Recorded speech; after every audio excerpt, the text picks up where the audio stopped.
So this is a new one. It looks like I'm going to be doing a comparison between 6 budget USB microphones to see which one is best for streaming and for making YouTube videos. And I really do mean budget here, as the most expensive microphone of this bunch is only $60. But with that said, let's go ahead and dive right in.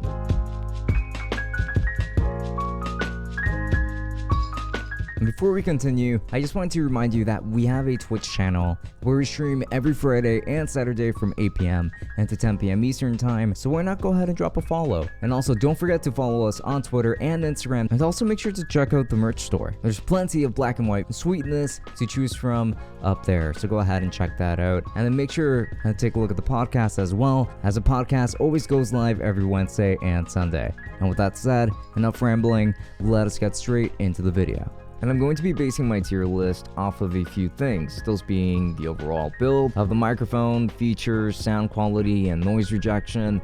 These are all cardioid condenser microphones, so this will be a very interesting test. And naturally, most people would use a microphone like this in a room without proper sound treatment, so the test will be held in my room instead of this setup here that you're seeing with my Shure SM7B. So yeah, we're going to be in a much more expected environment per se, but let's go ahead and dive right in. Now, the first microphone of the bunch is going to be the Amazon Basics Mini USB microphone.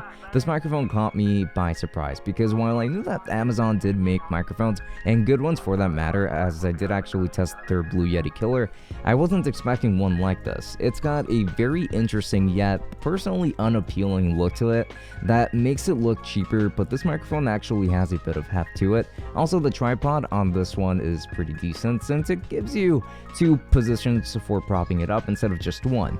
This is a cardioid condenser microphone, of course, as I mentioned earlier, and has a mute switch right on top. We're also going to find a mini USB port for power as well. This microphone retails for only around $45. Next is the Blue Snowball Ice. This microphone is one that I reviewed pretty recently, and I did actually like it. I like the look, the overall sound of this microphone, and this has been a very popular option for many people who are on a budget. It's made mostly of plastic and has this tripod that only allows for one position, and the legs do feel a little weak on this one. This is a cardioid condenser microphone with only a mini USB port, which is unfortunate to see, and that's just really going to be for power / data, and it retails for around $48. Next is the Maono AU902 microphone. This one is pretty interesting because it features a metal build for the body itself, though it does have plastic knobs. But speaking of these knobs, there's actually a microphone gain knob and a headphone gain knob on the front. On the back, you're going to find a headphone jack and USB-C port for data.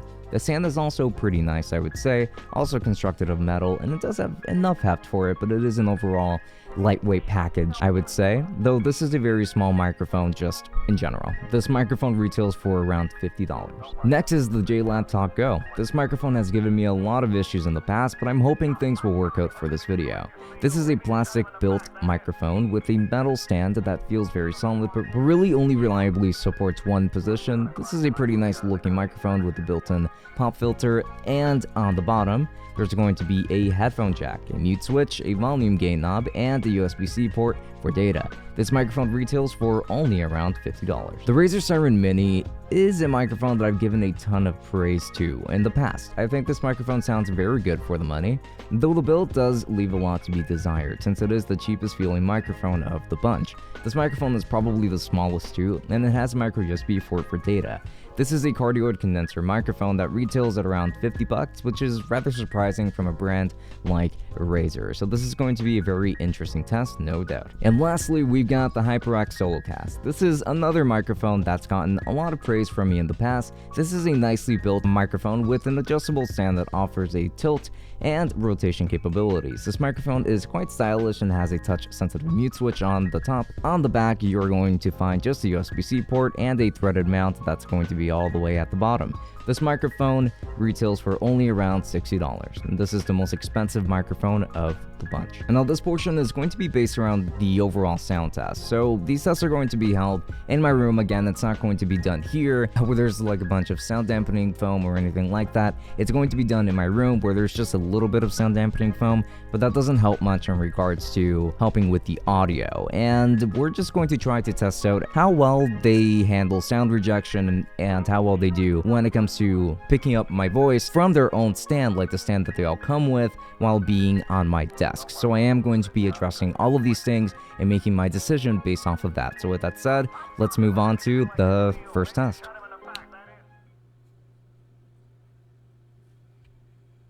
And now this is the Amazon Basics mini USB microphone. Now this microphone, again, as I mentioned earlier, does retail for around $45-ish, and I would say that it is actually a pretty decent microphone.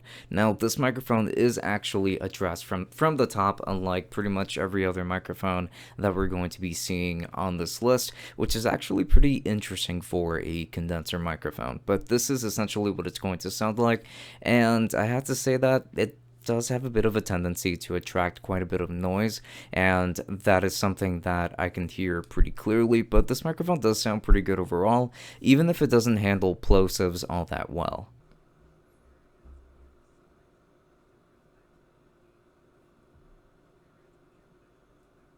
This is going to be the Blue Snowball Ice. Now this microphone does retail for around $50 or so, I want to say, and I have to say that this microphone, while it does sound pretty good, it does suffer from absorbing a lot of noise, as in it does let a lot of noise through from what I've tested, from what I've heard, though what I will say is that this microphone does do a very good job at avoiding plosives, considering that it does have a pretty thick pop filter or windscreen built right inside of this microphone, right around the grill, which does help out quite a bit when it comes to plosives.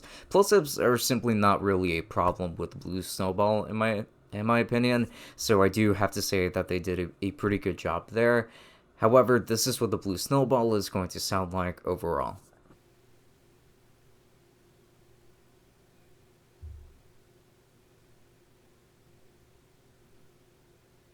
And now this is the Maono AU902, which is actually a pretty great microphone in my opinion. However, I will say that it does have one pretty big downfall here, and it's that it's probably the noisiest one out of the bunch that I have taken a look at so far, just considering that it does seem to have a relatively high noise floor. In terms of its gain, I actually have it at around 45%, I would say, like that's just where the knob has been turned. I kind of calculate just around 45%, and I will say that the sound of my voice just sounds more natural with this microphone than it does on any of the other ones. There appears to be just a lot less compression, and it does just allow for a more emphasized high end, which allows for a more natural sounding voice in the end. So I actually do like how this microphone picks up my voice. I just don't like how much outside noise it picks up.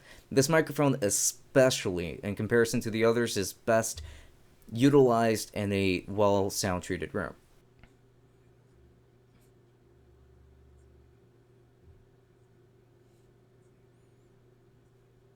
Now this is going to be the Laptop Go, and this microphone, oh boy, I've actually had quite a few issues with this microphone in the past, and it mostly really just has to do with the fact that this microphone doesn't like to work in Windows. I have just had so many issues getting just about any JLab microphone to work properly, because they can be very picky about which USB ports you end up using, and even right now it's actually showing me a message. The list of audio devices connected to the operating system has been changed.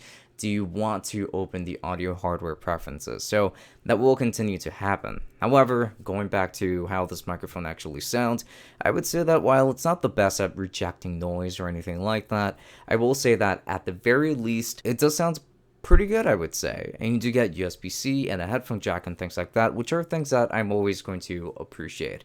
So this microphone does indeed sound pretty good, and you might not experience everything that I have been experiencing with it, but I still figured that it would be worth mentioning. This microphone retails for around $50, and I have to say that it could use a bit more quality control there.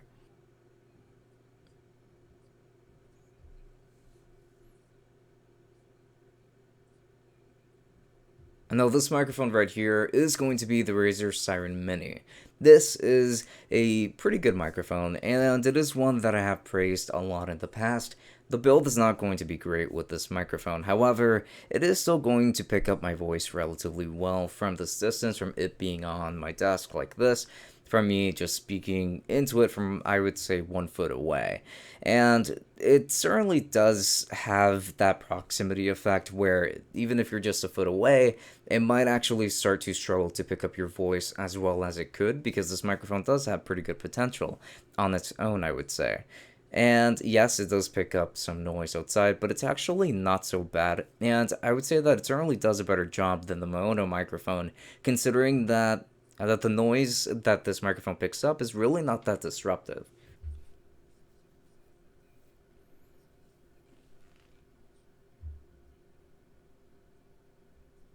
Now, this is the HyperX Solocast.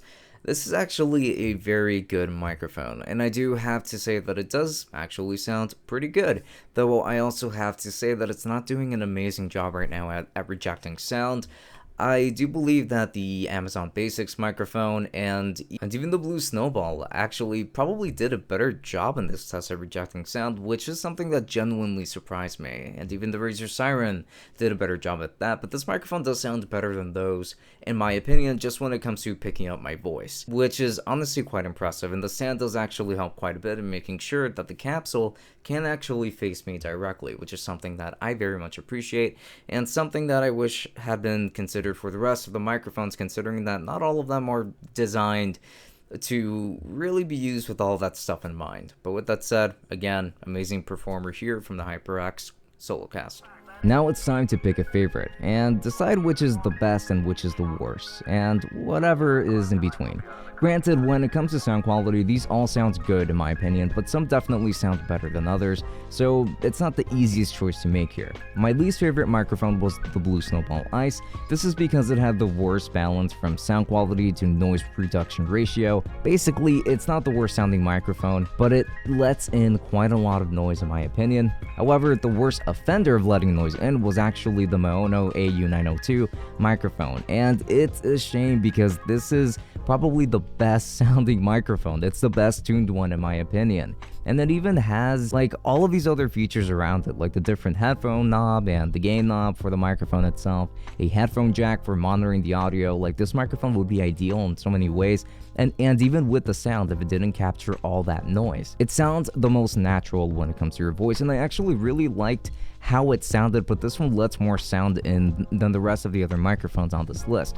Only use this microphone in a decently sound treated room, because even PC fans under your desk can set this one off pretty hard. So yeah, the Amazon Basics microphone offers a good balance in a lot of ways. You don't get a headphone jack here, but you do get good sound, even if noise might be a bit of an issue here. It's not as bad as my own is offering in that regard, but the sound is also more compressed as a result.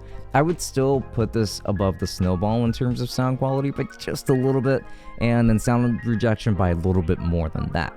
Now, the Siren Mini, I would argue, probably has the tinniest sound of the bunch, which may not be super appealing to everyone, but that's not to say that this microphone is always like this and that it always sounds this way. However, it does capture more echoes than the rest, though I'd say that that's because it is the smallest microphone and it sits the furthest away from the subject if you're using the built-in desk. So this would not be a problem at all if you just had a mic arm or something like that and could keep it closer to your mouth. But this test was just based around how all of these microphones performed on their own without any further assistance. And now the JLab Talk Go should be one of my favorite microphones because of the headphone jack, volume knob, USB-C port, the design, and even the sound being just about as good as the Siren Mini, if not a bit better. But the problem with it mostly has to do with stability. It's incredibly picky about which USB ports it wants to work with, and I've tried streaming with it before, and everybody just unanimously said that the microphone sounded terrible. I don't know what the issue was, but they apparently experienced a lot of distortions initially with the audio, so I pretty much had to just switch microphones out, and something like that is very embarrassing to have to do in the middle of a live stream. So this microphone is very unreliable, and this isn't the only JLab microphone I've tested. I've got the JLab Talk Pro as well, and that microphone has given me a myriad of issues just getting it to work. So this seems to be just a general quality control issue with JLab microphones, so do keep that in mind. And lastly, the HyperX Solocast is the best option of them all, but I don't think it sounds the best. Honestly, I still really like the mono microphone because if you're in a sound treated room already, then the mono will easily win thanks to all of its features and superb sound in spite of its terrible sound rejection, which I mean there hardly is any. If anything, it makes the noise worse.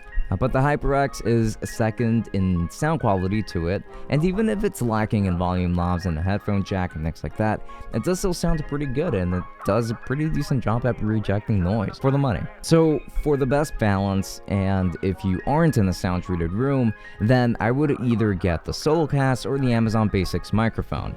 Then for third place, I would put the Mono AU902 because I really love the sound, but the sound rejection is awful. Then fourth is the Siren Mini.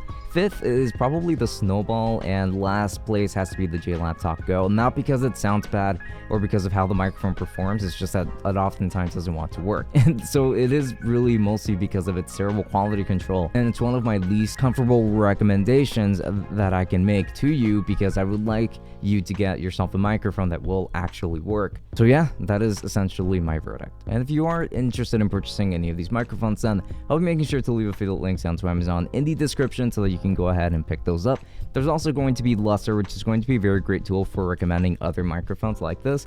Now, I did only touch on 6 microphones, but there's so many different kinds of microphones that are around this price range that are pretty good and even better than the ones that I brought in. They're just different types of microphones, which is why I didn't really include them here. But I do strongly recommend that you go through Lusser because Lusser is going to help you find all that stuff, and it can even help you find sales, so links to that down below. There's also going to be ABUNDA if you would like to finance any of these microphones instead. Maybe you're not ready to pay for it outright, or you're just being a little bit frugal with your spending.